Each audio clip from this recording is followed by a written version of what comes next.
Perlin, you was growling all on that floor, girl. What's going on? What are you doing? Hey guys, welcome back to my channel and welcome to today's video.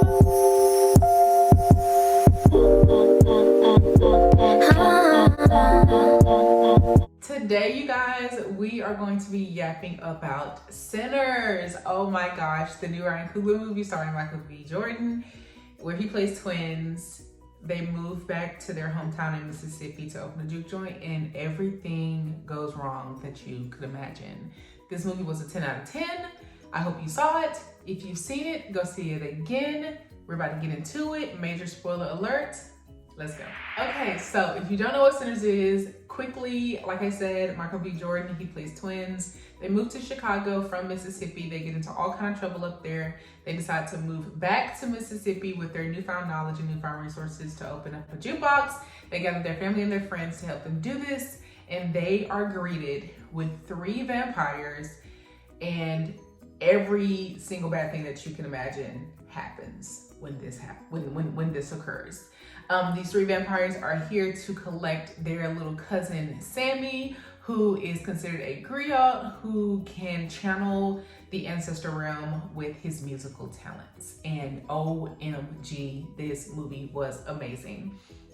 I have seen this movie twice. I saw it in IMAX both times, and each time it was amazing. Like, I saw it the second time and I was just as amazed, just as excited. I enjoyed it just as much. I cannot wait for it to come out on DVD and streaming services. I need all the things, okay? Ryan Coogler, if you're watching, you never know, okay, where your videos can land. Ryan Coogler, if you are watching, we need director's cut, we need bloopers, we need all the behind the scenes, we need all the interviews, we need all of the commentary. Like, we need everything in this DVD packet, okay? Like everything, like the old school, like behind the scenes, we need it. So please, please, please. Thank you. I'll just go ahead and say that Stack is my favorite twin. I love them both, even though it's the same person, which is insane because Michael B. Jordan was able to play 2 people and give them both their own individual personality, from the way that they dress, the way that they talk, walk, their mindset, like everything about them. I was watching it and I'm like, oh, I can absolutely tell who's Smoke and who's Stack. It's the same person. This is the same person. How do you play 2 people and they look different and it's you? Like, he ate that up. He ate it up so bad. I love Stack though. Stack was my favorite. I loved Smoke because he was the voice of reason. He didn't play that. Like, listen, the games were not passing Smoke. But I love Stack because he was like really lighthearted. He was a little chaotic, which I can relate to.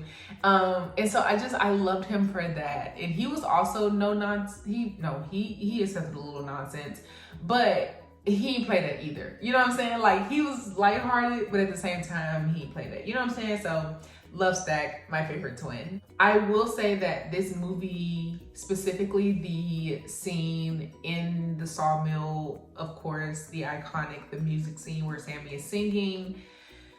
Y'all, that scene is spiritual. I don't care what nobody says. That scene is incredibly spiritual. I mean, from just like listening to it, you know, if you just close your eyes, you didn't even see what was going on. Just listening to it and listening how the music went from Sammy singing and then the crowd and then like all of the different generations of music. And it's like, just listening to it was an experience, and watching it was otherworldly, you know, because to put all of that on a screen that would be considered like chaotic in a way, but to make it so cohesive was beautiful. Ryan Coogler is a genius, a genius. That scene was so beautiful and it was so touching.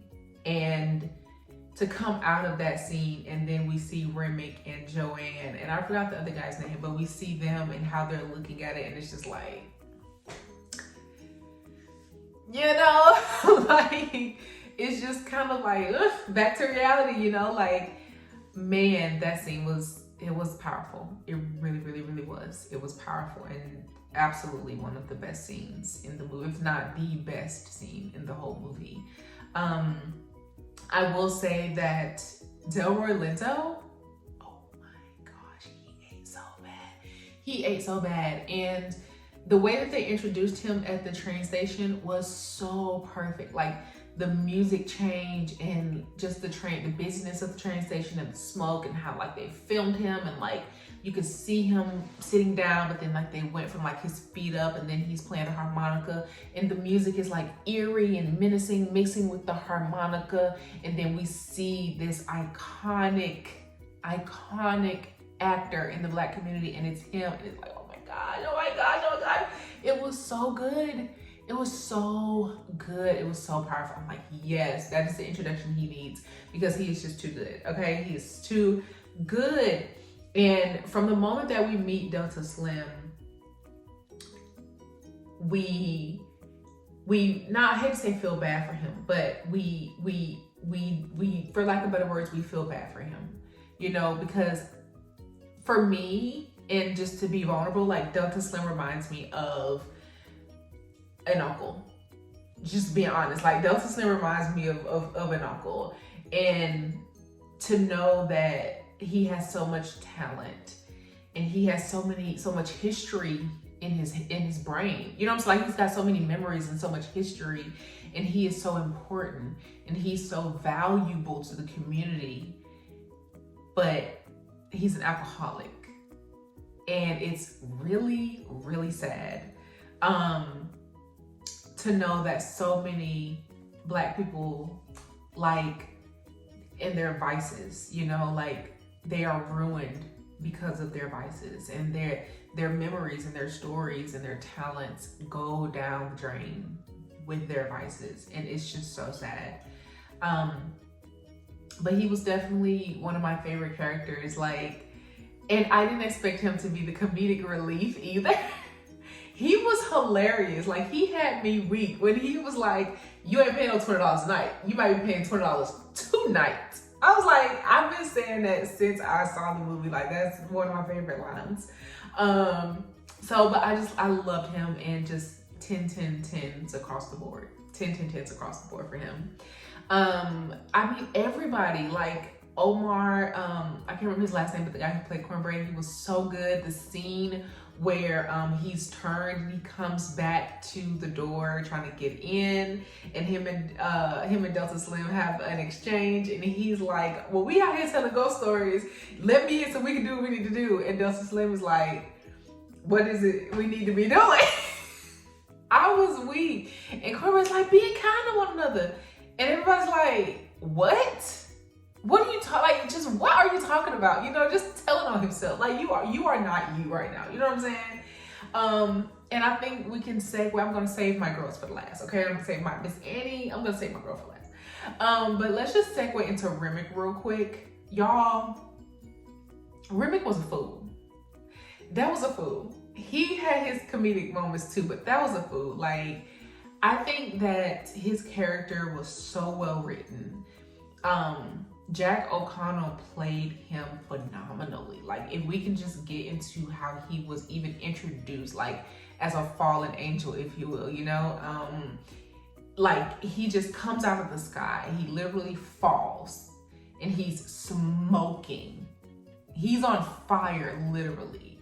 And I think just that whole scene and how he's like trying to get his bearings about himself and he's wobbling, you know, like he was distressed, baby. The Native Americans, they had him running, okay? Like, I was shook. I'm like, oh my gosh. Like, what's going on? You know what I'm saying? And him being like a trickster, you know what I'm saying? Knowing how to manipulate people, and he got in them folks' house, baby. And that was all she wrote. And the Native Americans show up and they look so good. Oh, they look so good in their I don't know, their garb, regalia, I don't know, in their native clothing. They look so good. And they was like, we looking for homeboy. And they was like, he ain't here. And they was like, one more time, we look for homeboy. We know. And they was like, he ain't here. and they said, the sun finna go down, we gotta go. Best of luck. God bless. Godspeed. And they took the deuces. And I was like, oh, and we didn't see them no more. As we shouldn't. We should have left with them. We should have left with them. You know what I'm saying? They got up out of town. They was not playing. I need backstory on them though. I need so much backstory on them because just that quick scene, I was obsessed. I need more, you know? The other two vampires, we didn't really get to see a lot of them, and then they were also racist, so I just don't have much to say about them at all. I don't. Let's get into Miss Annie, honey. Miss Annie and Miss Mary. Okay, we're gonna start with Mary, and then we're gonna get into Annie. I think Mary's character was definitely important to the movie. I think that Haley did a great job playing the character. I think that it was unfortunate how everything went out, you know, with her being the first to be bit and coming back into the club, but it was necessary to the story. And that's just kind of all I'll say about that. I have been spewing random thoughts over on TikTok, so if you want to go check some of those out, please feel free. But Mary's story, or not her story, but Mary's character was a necessary evil for the storyline of the movie. And Mary and Stack, I do think that their relationship, I think they truly did love each other, but I think Mary definitely loved Stack a little more than Stack loved Mary. Even though I do think that Stack had so much love for Mary and he hated to leave her, but I think it was just her not understanding that it's safer for us to just not be together right now, girl. In 1932, girl, in Mississippi, what's wrong with you? Like, she was just not getting that. Which again, I think was by design, you know? So she just wasn't grasping certain things. And I still think that they had a beautiful relationship for what it was. And it just showed like how Mary was straddling the fence.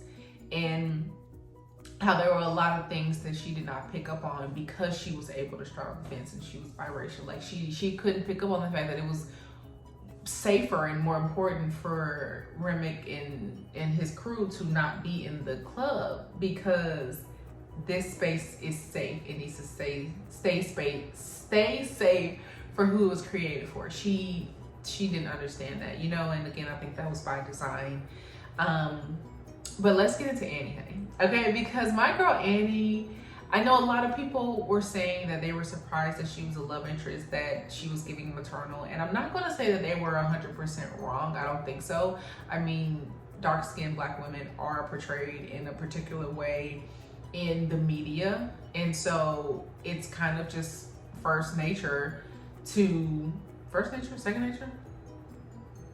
I haven't had to say it in forever.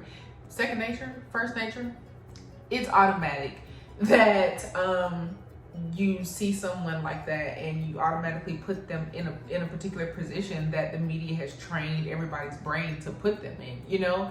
And so I think that's what made it even better is when we learned that she's not only a main character, a staple in this movie, but she's a love interest. Like, it was so refreshing, you know, to see the love that her and Smoke had and to see how they complemented each other and how they both protected each other in their own way. And how when Smoke was like, you know, I don't believe in no magic and all that kind of stuff. And Annie was like, do you still got that mojo bag? And he like, yeah. And she like, I know. You know what I'm saying? Like, you don't believe in it, but you don't want to try it either. You know what I'm saying? You know, so I thought that was beautiful to see. It really, really was.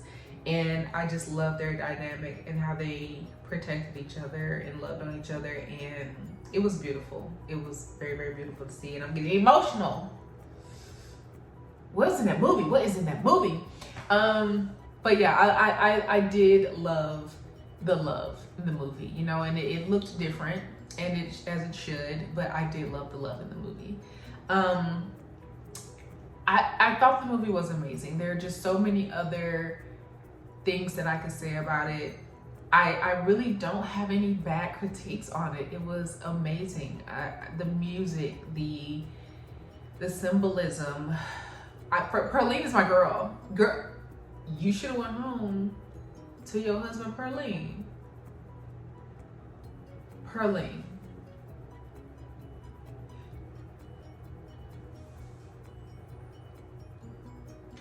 Perlene, why was you up in there? Married too. You should have went back to your man too. But Perlene, girl,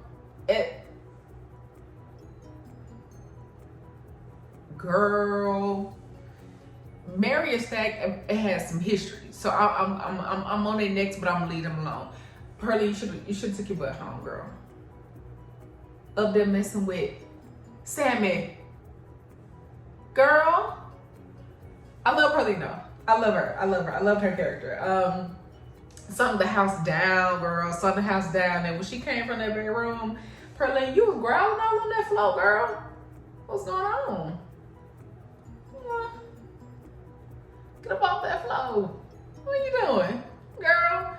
So, baby, Pearlie, she forgot how to act when she came from the thing, you know what I'm saying? But anyway, I loved her character though. I really did. Who else? Oh, Bo and Grace. Y'all, Bo and Grace, loved Bo. Grace, and I'm gonna end it here. The first time I saw Sinners, I had to go to the bathroom during the big scene. So I missed a lot of context, and I made a video on TikTok and it got over 100,000 views, which is insane to conceptualize. It got over 100,000 views and so many, like 10,000 something likes, 500 something, like it's insane. And that's not even considered viral, honestly. That's just insane to me. I cannot conceptualize that I have a video out there with that much going on, and then it's not even like my most viewed. It's insane. Anyway, video went super crazy, and I spoke, and I hadn't realized that I went to the bathroom. Like I didn't think about that when I made the video. I forgot that I had went to the bathroom, and I missed a chunk of that scene. That was very important with a lot of context. But I made the video, and then everybody was like, well, girl, I don't think so, you know? And there was some people that was like, I see where you're going. And there was some people like, I don't know about that. So like, I think you're wrong. And I'm like, why everybody saying I'm not making sense? And then I saw it again, or then I remember, I was like, oh, I went to the bathroom. But the video had already took off by then. The video already had a life of its own. And girl, I reached 4,000 subscribers on TikTok. I made a follow-up video and apologized. But girl, shout out to 4K on TikTok. Okay, so join the TikTok fam. And if you are on the TikTok fam, join the YouTube fam. Okay? But anyway, I missed a whole bunch of context, and I saw it fully the second time I went to see it. And even though I said that when Remick bites you, you guys already know if you've seen it, but Remick bites you and you pretty much become half yourself, half Remick. And I was like, when Annie got bit by Stack, which I didn't even know she got bit by Stack the first time, y'all. I missed that. When I came back in, like, it was all over the place and Smoke was getting ready to, like, in a heart. So I even missed her getting bit. But I was like, Remick wanted Annie's power. He wanted Sammy's power, and he wanted Annie's power, in my opinion. I don't think he wanted Annie's power initially. I don't think it was, you know, on the to-do list, no, but I think once he realized, like, oh, I think she that one, I'm pretty sure he would have wanted her power along with Sammy's. That would have just made him, like, extra powerful, you know? And so that's what I said in the video, and now that I've seen the whole scene, I still think that Remick would have loved to have Annie's power, but I don't think that it was like on the forefront of his brain, or not on his brain, but on Mary's brain and Stack's brain when they screamed and like ran out and stuff. I don't think it was on the forefront of the brain. I really do think it was just because Annie was family and they loved her. But yeah, so that was that, girl. But back to Grace and Bo. I said on a TikTok comment that I thought Grace was selfish for letting the vampires in. And even though I do think she had a point, I stand by what I said. I think Grace was selfish. She wasn't the only one that lost someone that night. She wasn't the only one who had a loved one at risk of being hurt. Like, she wasn't the only one there. But Grace from the jump was like, we here to help, and then we're gonna dip out. So I wasn't surprised, and definitely watching it a second time, I was like, oh yeah, Grace didn't care from the jump. You know, she was there because of Bo, her husband, and she was there to make her money and to go. And I can't necessarily blame her for that. You know, she's here to do her 8 to the gate and go, you know, but I do think when things hit the fan, I do still feel like it was a little selfish of her to just be like, come on in, you know? And I understand that it was like, people are saying like they weren't gonna make it through the night anyway. I don't necessarily think that. I think that everybody was, you know, strong and powerful in their own right. So I think they would have figured something out. And I think also the way that she did it, like her just taking it upon herself and doing it and not even consulting with anybody, you know, not even like, really just taking a moment to calm down and be like, okay, we need to let them in. Let's come up with a plan about it instead of everybody getting ready as it's happening. Grace, give grace, girl, okay? So I stand by that with Grace, but now that I have seen the entire film, not entire film, but that entire scene, I do understand her, because she was also like under a trance, you know, because she was listening to them talk and she sees Bo out there and Bo's been bit. So I understand her chaoticness, you know, but Grace, girl, please, all right, just please. So I kind of just wanted to come on here and ramble about the movie. I loved it so much. It was amazing. I can't wait to get it on DVD. Can't wait to stream it. I really hope that Ryan releases a lot more behind the scenes footage. I hope he releases a lot of, you know, more of just his thought process and just the filming process and all that. We need all of the behind the scenes. We need all the commentary, all the interviews. We need everything, okay? We need everything. So the movie is a 10 out of 10. If you have not seen it, please go check it out. And I think that's it. I really just wanted to ramble in this video. Thank you guys so much for joining me for today's video. I really hope you enjoyed it. Let me know if you saw Sinners down below. Let me know if you liked the movie. Let me know how many times you've seen it. Let me know if you're gonna get it on DVD, all of the things. And I will see you guys in my next video. Bye.